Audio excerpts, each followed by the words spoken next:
A showman, this is a dog and pony show. Tonight, he's not going to lay out anything that improves the lives of Montanans, but he fills the space. And I think the thing I learned is we have to go into every space, because what was clear is not enough Americans believe that we as Democrats, or Vice President Harris and myself, were on their side. And we are. Our policies are popular, but that didn't resonate. He's going to come out there tonight and get cheers from a bunch of lapdogs who'll kiss his boots. Tim Walz just did what most politicians are too scared to even dream of. He verbally challenged Donald Trump with sharp precision. It was like a therapy session where the therapist is angry, unqualified, and has receipts. That was Walz.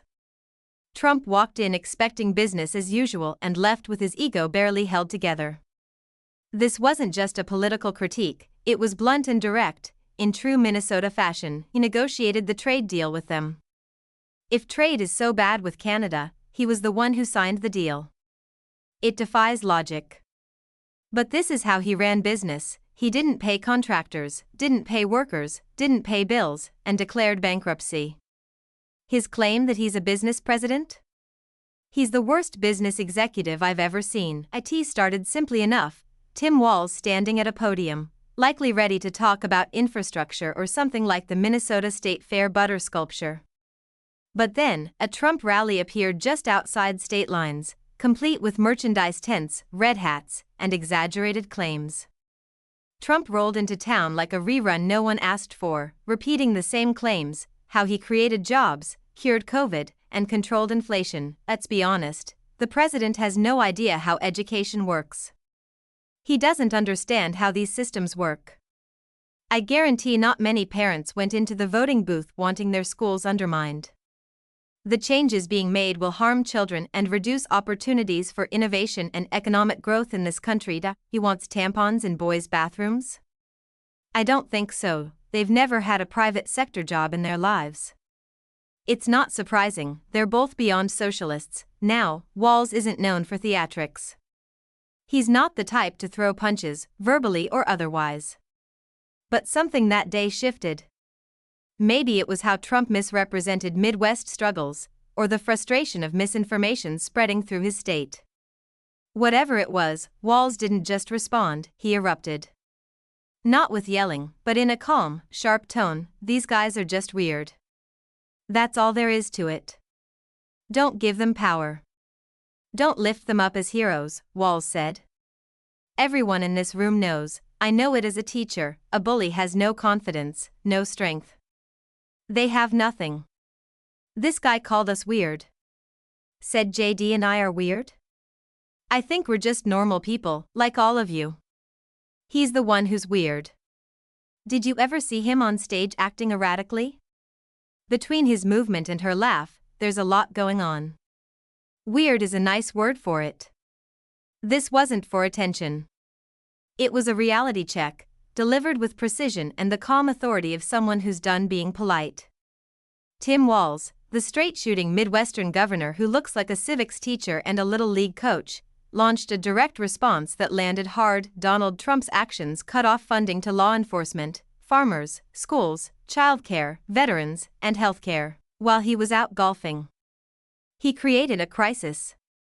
This isn't bold leadership. It's foolish and childish. Childcare providers, prisons, Medicare, things that really matter, were affected. This isn't Trump stakes. This is the state of Minnesota. And its people's lives. Served on gluten-free toast, this was a full-force, logically driven critique that hit Trump harder than a 4th of July bratwurst on a bonfire made of unsold campaign merchandise. What sparked this intense reaction? Just Trump being Trump, a chaotic mix of delusion, self-congratulation, and historical revisionism. Donald Trump also said, instead of being like Ronald Reagan and standing up to the Russians and their expansion, Donald Trump told the Russians, do whatever the hell you want, to one of our allies as they entered Ukraine, and just today, more information surfaced about what he said. Reports indicate that Donald Trump may have had as many as 7 private phone calls with Vladimir Putin. One thing is certain, Kamala Harris and I do not have dictators on speed dial. Trump walked into Minnesota, a state significantly impacted by his policies, and acted as if he were a legendary folk hero. But instead of chopping down trees, he cut down facts, budgets, and, at times, dignity. This time, however, someone stood up. Tim Walz didn't just respond, he took his time, crafted a response filled with frustration, sarcasm, and grounded it in reality, because let's face it, someone had to speak up. If not the silent members of Congress, then perhaps someone who understands both data and ethics. Walz took aim at Trump's habit of taking credit for everything, whether good, bad, or average. According to Trump, he created jobs, cured diseases, and delivered freedom while descending a gold escalator. Walz replied with a verbal slap, demanding the syrup of truth to go with the spectacle. He didn't bring social media posts, he brought data, showing how Trump's trade war damaged the farming economy so severely that corn seemed to have filed for unemployment. Trump sees the world differently. For one, he doesn't seem to understand the meaning of public service. He doesn't have time for it, he's focused on serving himself. Again and again, Trump weakened the economy to benefit himself. The same economy he boasted about saving while Minnesota's farmers suffered under damaging tariffs. Walz described this as economic harm, signed off with a careless oops. But Trump's economic track record is just the beginning.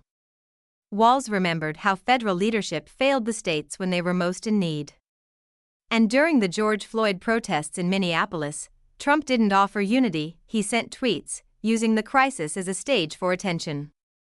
Walz, who was there in person, said that turning tragedies into campaign material isn't leadership, it's narcissism cloaked in patriotism. Tim Walz also commented on Trump supporters, and to quote him directly, he said, "I think I could kick most of their ass." Trump responded by saying Walz was a loser, claiming he played a role in a political loss and damaged his party's chances. Then came the peak of the disagreement, the culture war. Trump returned to Minnesota hoping to spark controversy with mentions of crime. But Walz rejected that narrative and brought the conversation back to reality. Under Trump's watch, crime rose alongside conspiracy theories and growing debts. Leadership, Walz argued, requires more than loud speeches and symbolic gestures. Trump came in with the energy of an aging performer trying to relive past successes. Walz brought him back to the facts. When it came to real crises, Trump often disappeared from responsibility. He blamed governors, ignored doctors, dismissed scientists, and overlooked facts. Meanwhile, Trump continued holding daily press conferences where they reinvented reality like it was a daytime soap opera. But Walz, oh no, he dared to notice, and worse, he said it out loud in public with a mic.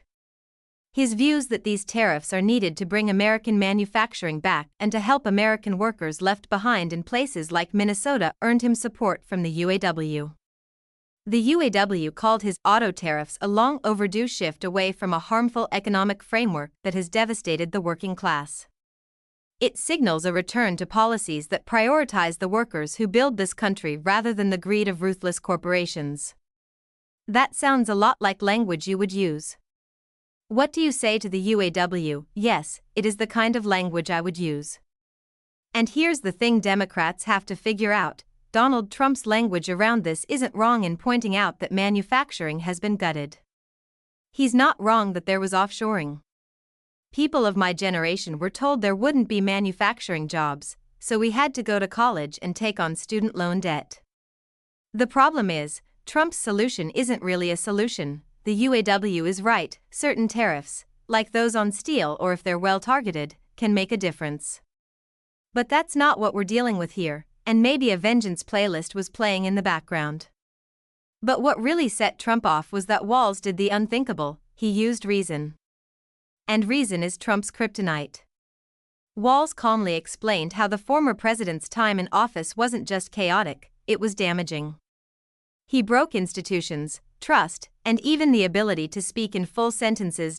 Trump's version of America was one where empathy disappeared and ego took center stage.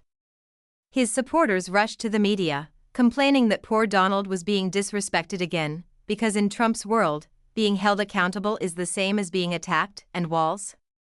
He just looked into the camera like bless your heart, and continued with precise criticism. The real power of Walz's critique wasn't in the volume, it was the tone.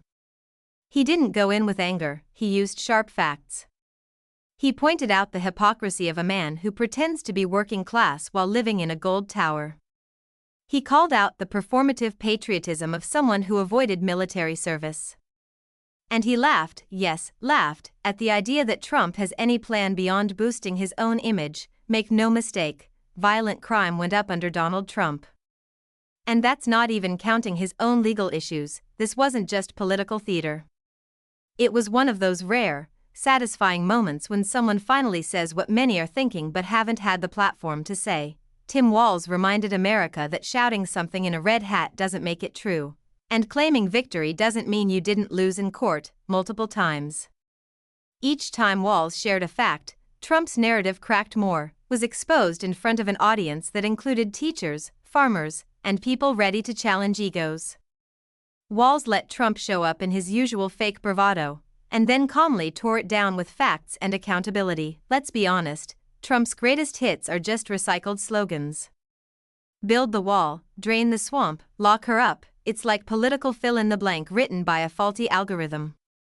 But when faced with someone who actually reads the Constitution, his act doesn't hold up. Walz didn't need theatrics. This room should be full of people who wave "Don't tread on me" flags, because Trump wants to tread on freedoms. And some are now saying, not on our watch. Walz had facts, a steady tone, and the kind of confidence that comes from doing the job. This isn't just about one speech, it's about a shift. For too long, Trump has operated like the loudest voice in the room, shouting over reason. But Tim Walz didn't shout, he revealed. He peeled back the layers and reminded people what a real leader sounds like. Someone who tells the truth, stays accountable, and doesn't need a slogan to feel seen. Now Trump seems rattled, you can tell by the number of press statements. And his supporters are reacting like a twist in a show they didn't expect, even they know Walz isn't some caricature. He's just someone who's tired of pretending that the emperor's new clothes aren't a fancy tax write-off. And maybe, just maybe, others will follow his lead.